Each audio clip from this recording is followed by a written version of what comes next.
কি হয়েছে? মন খারাপ করে আছো কেন? তুমি না শপিং করতে গিয়েছিলে? আজকে আমার দিনটাই খারাপ। আরে বাবা, কি হয়েছে বলবে তো? বকা দিবে না তো? না, বকা দিব না তোমাকে, বলো। তুমি গত মাসে আমাকে যে স্বর্ণের চেনটা কিনে দিয়েছিলে 30,000 টাকা দিয়ে, ওইটা আমার গলা থেকে পড়ে গেছে। এত খুঁজলাম, কোথাও পেলাম না। কত বড় একটা লস হয়ে গেল। কি হলো? তুমি হাসছো কেন? এত বড় একটা লস হওয়ার পরে তুমি হাসছো? লস হয়েছে না, একদমই আমাদের লস হয়। আমাদের উপর যে ঋণের বোঝাটা ছিল সেটা তো পরিশোধ হয়েছে, তাই না? তোমার মনে আছে ওই যে দোকানে ওই লোকটা কি বলেছিল? ভাই 10 কেজি আটা দেন তো। ভাই, আটা তো শেষ হয়ে গিয়েছে, এখন আটা নেই। কয়েকদিন পর আসলে পাবেন।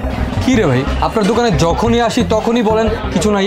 আজকে আটার জন্য আসলাম, আটাও নেই। ভাই আপনার কি দোকান দেওয়ার ইচ্ছা আছে? মানে দোকানে কি বেচা কেনা করার কোনো ইচ্ছা আছে? কারণ যখনই আসি তখনই তো বলেন জিনিস নেই।